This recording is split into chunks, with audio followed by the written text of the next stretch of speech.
এত কষ্টের পরেও কেন জানি বাঁচতে ইচ্ছা হয়। কখনো মনে হয় না মরে যাই, মনে হলেও সেটা খুব কম সময়ের জন্য।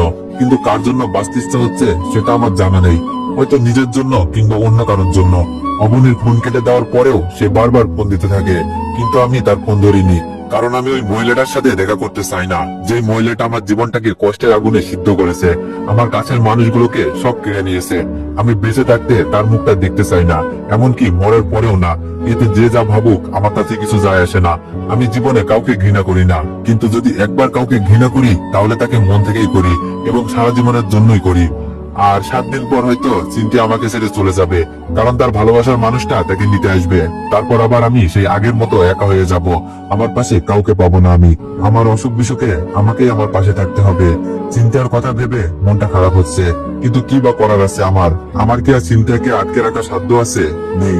যদি থাকতো আমি আমার সাধ্য দিয়ে তাকে আমার কাছে রেখে দিতাম। অনেকগুলো খারাপ খবরের মাঝেও একটা ভালো খবর পেলাম, সেটা হলো একটা চাকরি হলো আমার। তবে মনটাকে ভালো করতে পারলাম না। চিন্তার চলে যাওয়াটাই কি আমার মন খারাপের কারণ?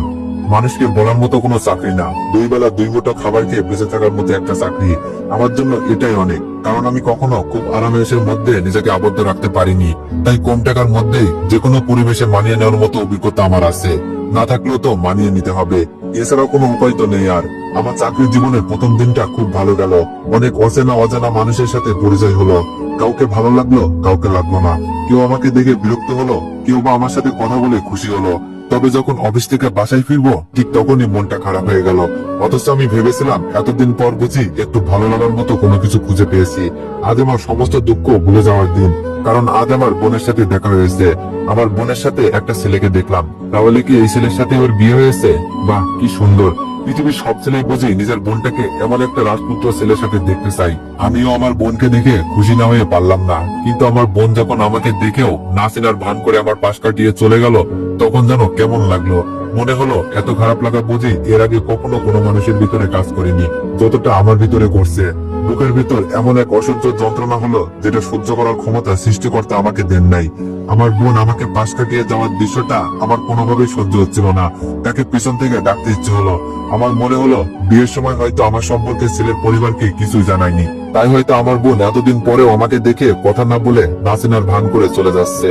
তাই আমি আর তাকে ডাক দিতে পারলাম না। বোনের সুখের জন্য এতটুকু তো করাই যায়, তাই না? নিজের মনকে মিথ্যা সান্ত্বনা দিলাম। আমার বোন পরিস্থিতির শিকার। সে তার হাজবেন্ডকে জানাতে চায়নি তার একটা ভাই আছে, যাকে এলাকার সবাই খারাপ মানুষ হিসাবেই জানে। তবে প্রশ্নটা থেকেই যায়, আমার সাথে কথা বললেই কি তার হাজবেন্ডের সাথে সম্পর্ক খারাপ হয়ে যেত? প্রশ্নগুলো আমার অডিয়েন্সদের কাছেও রেখে গেলাম। বাসায় এসে অনেক চেষ্টা করেও নিজের বিষণ্ণ মনটাকে ভালো করতে পারলাম না। আমার এমন মন খারাপ দেখে সিনথিয়া জানতে চাইলো আমার কি হয়েছে। আমি তাকে হ্যাঁ না কিছুই বললাম না। সেও আর দ্বিতীয়বারের মতো জানার জন্য আমাকে জোর করলো না। মন খারাপের প্রসঙ্গটা ভুলে যাওয়ার জন্য আমি তাকে জিজ্ঞেস করলাম, আপনি তাহলে সামনের সপ্তাহে চলে যাচ্ছেন? আমার প্রশ্নের উত্তরে সিনথিয়া বলল, হ্যাঁ, যেতে তো হবেই। আপনার সাথে তো আর সারা জীবন থাকতে পারবো না। আর তাছাড়া এটার জন্যই বাসা থেকে পালিয়ে এসেছি। তবে কেন জানি যেতে মন টানছে না। মনে হচ্ছে আর কিছুটা দিন এভাবে স্বাধীন হয়ে ঘোরাফেরা করি, নিজের ভালো লাগার কাজগুলো করি, নিজের ভেতরটা যা চাই তাই করি। আমার সিনথিয়াকে বলতে ইচ্ছে করলো, যার সাথে বৈধ কোনো সম্পর্ক নাই তার সাথে সারা জীবন থাকা যায়। আমার সাথে তো আপনার পবিত্র কালেমা পড়ে বিয়ে হয়েছে, আমাদের সম্পর্কটা পবিত্র। তাহলে কেন আপনি আমার সাথে সারা জীবন থাকতে পারবেন না? কিন্তু বললাম না, কারণ কিছু কথা মনের ভিতরেই থাকা ভালো। প্রকাশ করলে এক পৃথিবীর সমান দুঃখ পাওয়ার সম্ভাবনা থাকে। আমি সিনথিয়ার দিকে তাকিয়ে কপালের ঘাম মুছতে মুছতে বললাম, আপনার বয়ফ্রেন্ড কি করে, কোথায় থাকে? কিছুই কিন্তু বললেন না আমাকে। তখন সিনথিয়া হেসে বলল, আমি নিজেও তার সম্পর্কে খুব বেশি কিছু জানি না। তার সাথে আমার পরিচয়টা একটু ভিন্নভাবে হয়েছিল। তখন আমি কলেজে পড়তাম। আমার বান্ধবীকে কিছু ছেলে অনেক বিরক্ত করতো, সাথে আমাকেও। যারা বিরক্ত করতো তারা অনেকটা বাজে ছিল, তাই তাদেরকে কিছু বলার সাহস পেতাম না। বাড়িতে এসব কিছু বলে ঝামেলা বাড়াতে চাইনি, কারণ বাসায় জানতে পারলে অনেক বড় কিছু হয়ে যাবে, তাই বাড়িতে কিছু জানাইনি। এভাবেই ওই বাজে ছেলেগুলোর অত্যাচার সহ্য করে যাচ্ছিলাম। হঠাৎ করে একদিন দেখলাম সেই বাজে ছেলেগুলো আমার আর বিরক্ত করছে না। পরে জানতে পারলাম এটার কারণ আমার বয়ফ্রেন্ডই। ওই ওদেরকে সাহায্য করেছে। তারপর আমি নিজ থেকেই কেন জানি ওর প্রতি কিছুটা দুর্বল হয়ে পড়ি। ওর কাছে ওর ফোন নাম্বার চাইলাম, তারপর থেকেই আমাদের রিলেশন শুরু। তবে ও এখন একটা চাকরি করে। কি চাকরি করে সেটা কখনো জানতে চাইনি আমি, কেননা আমি জানি ও আমাকে কখনো কষ্ট দিবে না, সুখেই রাখবে। তাই কি চাকরি করে, কত টাকা ইনকাম করে, এইসব জানার ইচ্ছেটা কখনো হয়নি। আমি চিন্তার দিকে অবাক চোখে তাকিয়ে রইলাম। এত সিম্পল একটা কারণেও মেয়েরা কি প্রেমে পড়তে পারে, কাউকে ভালোবাসতে পারে, জানা ছিল না। কলেজে থাকতে তো কত মেয়ের কত ভাবে সাহায্য করলাম, কই কেউ তো কখনো ভালোবাসি বললো না, প্রেম করতে চাইলো না, ফোন নাম্বার চাইলো না। তাহলে কি আমার ভাগ্যটাই এমন, কেউ আমাকে বয়ফ্রেন্ড হিসাবে পারফেক্ট মনে করে না? আমি সিনথিয়াকে বললাম, এইসব কারণে কাউকে ভালোবাসা যায়? এমনও তো হতে পারে ওটা লোক দেখানো ছিল, কিংবা আপনাকে বসে আনার জন্য সে নিজেই এমনটা করেছে। যদিও আমার ধারণাটা ভুলও হতে পারে, তবে সত্য হলেও অবাক হওয়ার কিছু থাকবে না, কারণ ছেলেরা মেয়েদের পটানোর জন্য অনেক কিছুই করে থাকে। তার মাঝে অনেক বাজে কাজও করে থাকে মেয়েদের সামনে হিরো সাজার জন্য। সেগুলো মেয়েদের সবসময় অজানা থেকে যায়। আমার কথা শুনে সিনথিয়া রাগী কণ্ঠে আমার দিকে আগুন চোখে তাকিয়ে বলল, ও আমার না, ওকে আমি চিনি। আর আপনি এসব নিয়ে মাথা ঘামাচ্ছেন কেন বলুন তো? প্রেমে টেমে পড়লেন নাকি? আর যাই করেন না কেন, আমার প্রেমে পড়েন না, তাহলে আপনাকে দুঃখের সাগরে ভাসতে হবে। আপনাকে নিয়ে আমার ভয় হচ্ছে, কবে জানি আবার সত্যি সত্যি আমাকে নিজের বউ দাবি করে বসেন। চিন্তার মুখ থেকে এরকম একটা তিতা কথা শুনবো কখনো ভাবিনি। তার কথাগুলো শুনে কেন জানি নিজেকে অনেক তুচ্ছ মনে হলো। আমি নিচের দিকে মাথা দিয়ে চুপ করে দাঁড়িয়ে রইলাম। অনেকটা সময় দাঁড়িয়ে থাকার পরেও যখন আমি কোনো কথা বললাম না, তখন চিন্তিয়া বুঝতে পারলো তার এমন কথায় আমি ভীষণ রাগ করেছি।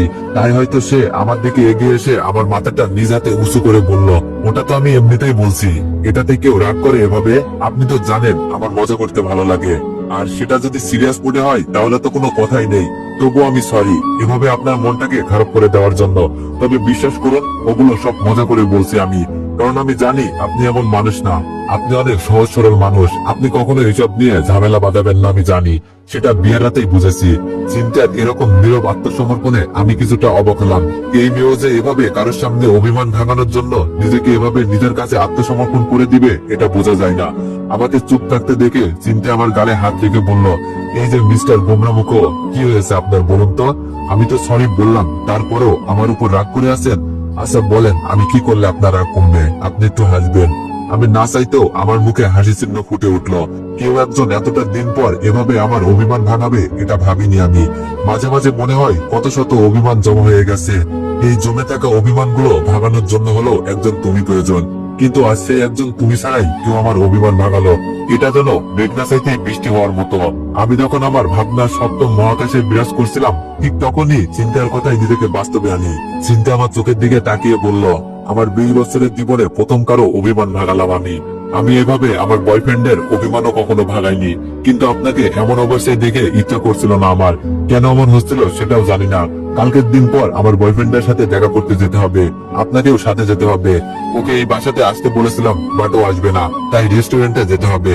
আমি সিনথিয়ার এমন কথা শুনে বললাম, আপনি আপনার বয়ফ্রেন্ডের সাথে দেখা করতে যাবেন, আমাকে কেন যেতে হবে? আপনার মধুর মিলনের মাঝে আমি শুধু শুধু দর্শক হতে চাই না। তখন সিনথিয়া দমকে শুনে বলল, যেতে হবে আপনাকে, দরকার আছে।